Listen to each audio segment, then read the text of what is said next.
Government medical college Jammu और government medical college Srinagar में recruitment के लिए जो रिक्रूटमेंट रूल्स फ्रेम किए गए हैं उनमें डिस्क्रिपेंसीज क्यों? अलग अलग जो पोस्ट है उनमें सेम तरीके की पोस्ट के लिए पे अनोमलीज किस तरीके की, कि एक पोस्ट है बिल्कुल सेम, कामकाज भी सेम, क्वालिफिकेशन भी सेम और उसकी पे कुछ और दूसरी पोस्ट है बिल्कुल कामकाज सेम लेकिन उसकी जो पे है वो कुछ और। वहीं सेम पोजीशन के लिए रिक्रूटमेंट का क्राइटेरिया एक हॉस्पिटल के केस में कुछ और दूसरे हॉस्पिटल के केस में कुछ और। जहां तक गवर्नमेंट मेडिकल कॉलेजेस का ताल्लुक है,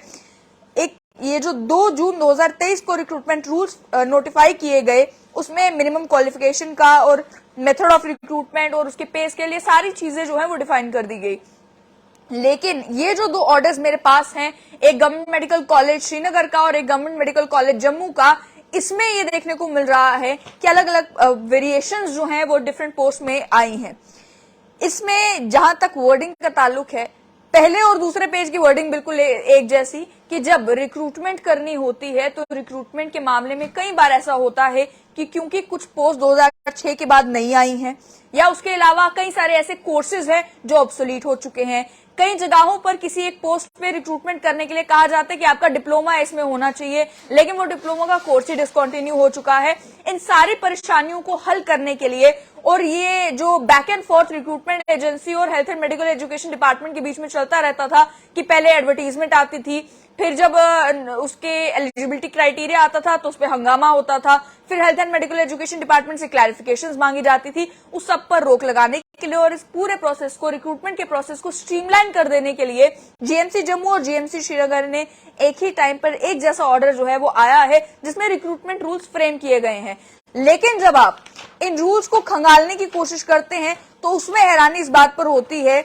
कि जैसे ये पोस्ट है, सेक्शन ऑफिसर की पोस्ट है, सीनियर स्टेनोग्राफर की पोस्ट है, जूनियर स्टेनोग्राफर की पोस्ट है, इसमें जो मोड ऑफ रिक्रूटमेंट है वो mode of recruitment GMC Srinagar के मामले में कुछ और जीएमसी जम्मू के मामले में कुछ और। सेक्शन ऑफिसर का जहां तक ताल्लुक है, लेवल 7 की पोस्ट है, लेवल 7 की पोस्ट दोनों जगह पर है। लेकिन जहां तक जीएमसी श्रीनगर का ताल्लुक है, mode of recruitment 100% by promotion from class 2 category A having 3 years of service, और वहीं जम्मू के केस में section officer 100% by promotion from class 3 category A having 3 years of services. तो जब सेम पोस्ट है, सेम पे स्केल है और same post के सेम पे स्केल के लिए भी मेथड ऑफ रिक्रूटमेंट अलग क्यों? वहीं उसके अलावा सीनियर स्टेनोग्राफर की अगर बात की जाए, इसमें भी जो है मोड ऑफ रिक्रूटमेंट डिफरेंट है। उसके अलावा असिस्टेंट प्रोग्रामर की बात की जाए, उसमें भी यही मसला है। कंप्यूटर ऑपरेटर की बात की जाए, यहां तक कि कारपेंटर और बार्बर के मामले में भी आपका मेथड ऑफ रिक्रूटमेंट जो है वो जीएमसी श्रीनगर के मामले में अलग है और जीएमसी जम्मू के मामले में कुछ और है। बार्बर का यानी कि नाई का जहां तक ताल्लुक है, जीएमसी श्रीनगर में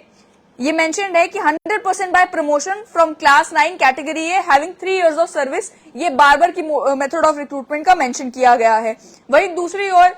जीएमसी जम्मू में बार्बर की लेवल 2 की पोस्ट है, उसमें मैट्रिक या अबव क्वालिफिकेशन और साथ ही में सोशल कास्ट सर्टिफिकेट जो तहसीलदार इशू करेगा ये मैंडेटरी किया गया और 100% रिक्रूटमेंट डायरेक्ट रिक्रूटमेंट के जरिए होगी, इसमें प्रमोशन कहीं पर भी नहीं है। फिर मेडिकल रिकॉर्ड टेक्नीशियन या मेडिकल रिकॉर्ड क्लर्क की जहां तक बात आती है, सेम लेवल की पोस्ट है, लेकिन इसमें मेथड ऑफ रिक्रूटमेंट का जहां तक ताल्लुक है, जीएमसी श्रीनगर में 60% डायरेक्ट रिक्रूटमेंट होगी, 30% प्रमोशन होगी इन सर्विस कैंडिडेट्स की जिनके पास 10+2 या डिप्लोमा डिग्री वगैरह है, और 10% प्रमोशन जो होगी वो class 13 having 3 years of service, उनमें से जो है वो 10%। वहीं जीएमसी जम्मू के जहां तक ताल्लुक है, मेडिकल रिकॉर्ड टेक्नीशियन और मेडिकल रिकॉर्ड क्लर्क के मामले में 70% रिक्रूटमेंट जो है वो डायरेक्ट होगी, 10% प्रमोशन और 20% उनकी प्रमोशन इनके पास 10+2 सर्टिफिकेट है। यानी इस मामले में भी मेथड ऑफ रिक्रूटमेंट में डिस्क्रिपेंसीज जो है वो देखने को मिल रही है। सीनियर रिसेप्शनिस्ट का जहां तक ताल्लुक है, सीनियर रिसेप्शनिस्ट के मामले में भी जो जीएमसी में पोस्ट है जीएमसी श्रीनगर में, वो आपकी पोस्ट लेवल 7 की बताई गई है और 100% बाय प्रमोशन फ्रॉम क्लास 12 इसमें बताया जा रहा है having 3 years of service. Level 7 की पोस्ट यहां पर है सीनियर रिसेप्शनिस्ट की और same criteria, same method of recruitment. वहीं सीनियर रिसेप्शनिस्ट की जो पोस्ट जीएमसी जम्मू में है वो लेवल 6 की पोस्ट है, यानी कि आपकी पे अनोमलीज होंगी, जीएमसी श्रीनगर में जो सीनियर रिसेप्शनिस्ट है उसे ज्यादा तनख्वाह दी जाएगी, जो जीएमसी जम्मू में है उसे तनख्वाह कम दी जाएगी। इसी तरीके से ये तो अभी आप नॉन गेस्टेड की बात करें, उसके अलावा आपकी जो पोस्ट है, जो ऑप्थेल्मोलॉजी यूनिट में अगर आप देखेंगे उसकी पोस्ट है, वहां पर भी इसी तरीके से देखने को मिल रहा है कि जो जीएमसी श्रीनगर में पोस्ट है वो आपकी लेवल 6 की पोस्ट बताई जा रही है। लेकिन उसी तरीके से ऑप्थेल्मोलॉजिस्ट की अगर पोस्ट आप जीएमसी जम्मू में देखेंगे तो सेम ऑप्थेल्मिक असिस्टेंट की पोस्ट यहाँ पर लेवल 4 की बताई जा रही है। सेम पोजीशन, सिमिलर क्राइटेरिया, एक तरफ पोस्ट लेवल 4 की, एक तरफ पोस्ट लेवल 6 की। तो कितनी बड़ी पे एनॉमली। यहाँ पर लेवल 6 में 35,400 से लेके 1,12,400 तक पे स्केल, और यहाँ पर जीएमसी जम्मू में 25,500 से लेकर 81,100 तक पे स्केल। तो ये जो पे एनॉमलीज हैं या मेथड ऑफ रिक्रूटमेंट में ये जो डिफरेंसेस हैं, जीएमसी श्रीनगर के केस में 90% डायरेक्ट रिक्रूटमेंट होगी, 10% बाय प्रमोशन, और जीएमसी जम्मू के केस में 75% डायरेक्ट रिक्रूटमेंट होगी, 25% बाय प्रमोशन। तो ये जो डिफरेंसेस देखने को मिल रहे हैं, एट द एंड यही डिफरेंसेस होते हैं जिनको लेकर बाद में जो लोग रिक्रूट होते हैं उन्हें कोर्ट का दरवाजा खटखटाना पड़ता है और ये कहना पड़ता है कि अगर हम सिमिलर पोस्ट पर रिक्रूट हुए हैं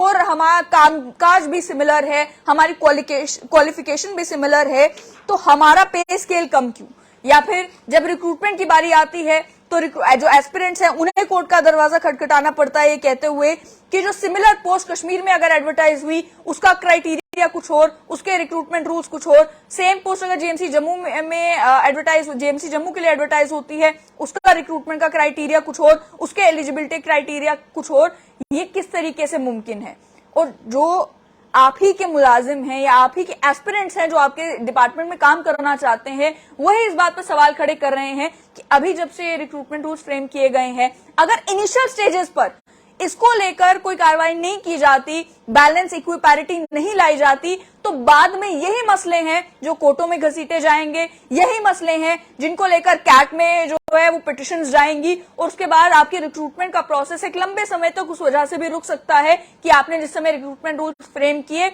उस समय इक्विपैरिटी का ध्यान नहीं दिया, उस समय आपने ये सारी चीजों का ध्यान नहीं दिया कि आपका method of recruitment same post के लिए अलग अलग कैसे, आपकी सेम पोस्ट के लिए पे स्केल जो है वो जीएमसी जम्मू और जीएमसी श्रीनगर के केस में अलग अलग कैसे। और यहां पर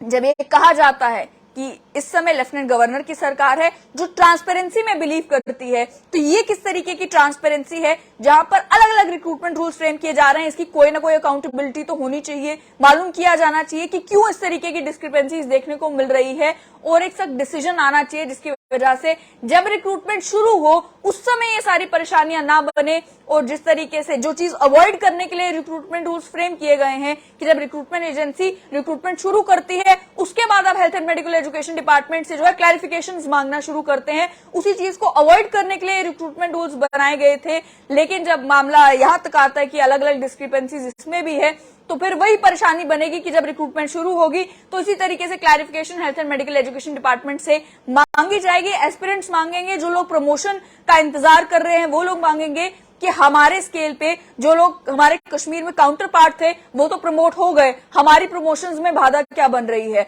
जो जिन पोस्ट की बाय प्रमोशन जिन पोस्ट को फिल किया जा रहा है जीएमसी श्रीनगर में, उसकी डायरेक्ट रिक्रूटमेंट जीएमसी जम्मू क्यों कर रहा है, ये सारे सवाल उस समय उभरेंगे और उस समय परेशानी बन सकती है रिक्रूटमेंट के लिए। जैसा हाल जम्मू कश्मीर में ऑलरेडी रिक्रूटमेंट का है, उसे ध्यान में रखते हुए बहुत ज्यादा जरूरी है कि इसी समय जो है इन डिस्क्रिपेंसीज को ठीक किया जाए, इन डिस्क्रिपेंसीज के बारे में मालूम किया जाए कि क्या परेशानी है जिसकी वजह से ये डिस्क्रिपेंसीज इस समय हैं, किन्होंने ये रूल्स फ्रेम किए हैं और किस तरीके से रूल्स फ्रेम किए हैं, जिसमें ये ध्यान नहीं दिया गया कि आखिर अगर एक ही तरीके का फॉर्मूला जीएमसी श्रीनगर अपना रहा है एक पोस्ट को फिल करने के लिए, तो वही फॉर्मूला जीएमसी जम्मू में क्यों फिट नहीं बैठ सकता।